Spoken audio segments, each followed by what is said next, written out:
میرے عزیزو، خواب جو ہے اس کے بارے میں حدیث پاک میں بھی ہے، مومن کا دیکھا ہوا خواب اکثر سچ ہوا کرتا ہے، بلکہ فرمایا گیا نبوت کا 46واں حصہ ہے۔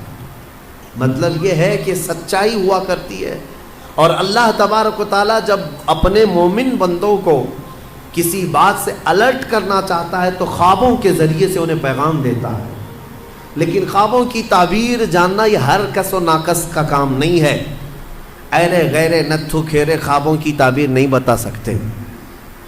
خوابوں کی تعبیر ایک علم ہے باضابطہ، اس کے لیے بہت ساری چیزوں کا جاننا ضروری ہے، اور خواب دیکھے ہو تو ہر کسی سے بیان بھی مت کرو۔ فرمایا گیا کہ اس سے بیان کرو جو خوابوں کی تعبیر کا علم رکھتا ہے، عالم دین ہے یا عالم باعمل ہے، اس کے پاس تم اپنے خواب بیان کر سکتے ہو۔ ہر ایک کے سامنے خواب بیان کرنا بھی نہیں چاہیے، مومنوں کو یہ کہا گیا ہے۔ یہاں بیچ میں رک کر کے میں اتنی بات کہہ دوں، یہ ضروری نہیں کہ جو کچھ بھی دیکھا جائے وہی چیز نظر آئے، ہر چیز کا کچھ الگ الگ معنی ہوتا ہے۔ حضرت محمد بن سیرین رضی اللہ تعالیٰ مشہور تابعی ہیں، خوابوں کی تعبیر کے امام ہیں۔ آپ سے پوچھا گیا خواب میں اذان دیتے ہوئے دیکھے تو کیا ہے؟ اذان دیتے ہوئے اگر دیکھا تو اس کی تعبیر کیا ہوگی، اس کا معنی کیا ہو سکتا ہے؟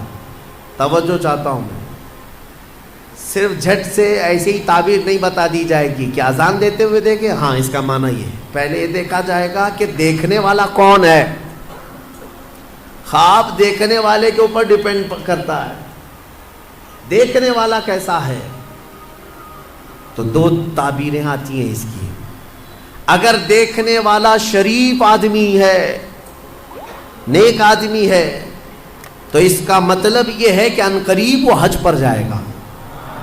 اذان دیتے ہوئے دیکھا یا سنا، اور وہ بھی قرآن کی آیت سے انہوں نے ثابت کیا، وَأَذِّن فِي النَّاسِ بِالْحَجِّ۔ اذان دیتے ہوئے اگر نیک آدمی نے دیکھا، پابند صوم و صلاۃ ہے، تو اس کا معنی ہے کہ وہ حج پر جائے گا۔ اور اگر فاسق و فاجر ہے، بے عمل ہے، اس نے دیکھا اذان دیتے ہوئے، تو اس کا معنی یہ ہے کہ عنقریب وہ چوری میں پکڑا جائے گا۔ زمین آسمان کا فرق ہے تعبیروں میں، ایک ہی اذان ہے، دیکھنے والے کے اوپر ڈیپینڈ کرتا ہے۔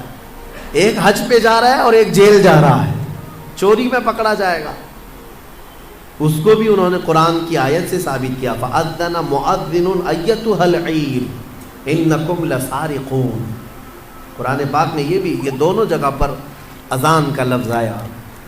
اسی طرح سے ایک اور بات میں عرض کر دوں، حضرت زبیدہ خاتون جو خلیفہ ہارون رشید کی بیوی ہیں، انہوں نے ایک رات خواب دیکھا تھا، بہت بھیانک خواب دیکھا۔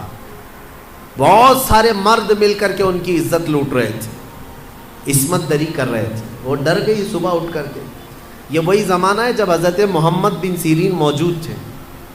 زبیدہ خاتون نے اپنی ایک خادمہ کو بلایا اور کہا حضرت محمد بن سیرین کے پاس جا، ایک خواب کی تعبیر پوچھ کر کیا، لیکن یہ کہنا کہ تو نے دیکھا خواب۔ عیب ہے نا، بادشاہ کی بیوی اگر ایسا خواب دیکھی ہے تو شرمندگی کی بات ہے کہ کیا کیا دیکھتی ہے خواب میں، لوگ باتیں بنائیں۔ تو خادمہ سے کہا کہنا کہ تو نے دیکھا۔ وہ گئی خادمہ اور جا کر کے حضرت محمد بن سیرین سے کہتی ہے کہ حضور کل رات میں نے ایک بھیانک خواب دیکھا ہے۔ کہا کیا دیکھا؟ کہا بہت سارے مرد مل کر میری عزت لوٹ رہے تھے، عصمت دری کر رہے تھے۔ تو حضرت محمد بن سیرین نے خواب پورا سننے کے بعد پوچھا تو کیا کرتی ہے؟ تو کیا کرتی ہے؟ تو اس نے کہا میں کنیز ہوں، دربار کی کنیز ہوں، خادمہ ہوں۔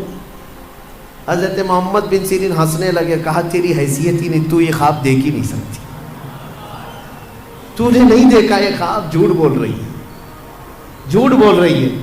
اس نے کہا آپ کو اس سے کیا مطلب؟ کہا بتا صحیح کس نے دیکھا، میں تعبیر بتا دوں۔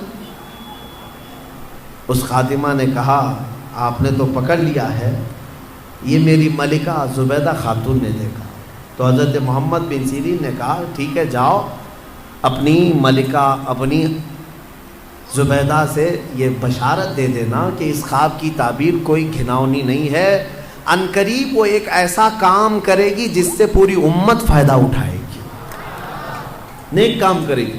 اور اس خواب کی تعبیر ہی ہے کہ زبیدہ خاتون نے دریائے دجلہ سے لے کر عرفات کے میدان تک ایک نہر بنائی حاجیوں کے پانی پینے کے لیے۔ ہاں، ایک نہر زبیدہ خاتون نے اپنے پیسوں سے بنوائی تھی۔ حاجی عرفات کے میدان میں بڑے پیاسے ہوتے تھے، وہاں پانی کا انتظام نہیں، تو اس نے پانی کا انتظام کروایا، اور وہ نہر زبیدہ کی باقیات اور آثار آج بھی موجود ہیں مکہ میں، آج بھی ہیں۔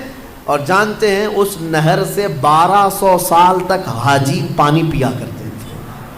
تو ایک امت، بہت بڑی امت نے نفع اٹھایا۔ تو خواب کا مطلب یہ نہیں ہے کہ جو دیکھا وہی ہو جائے گا۔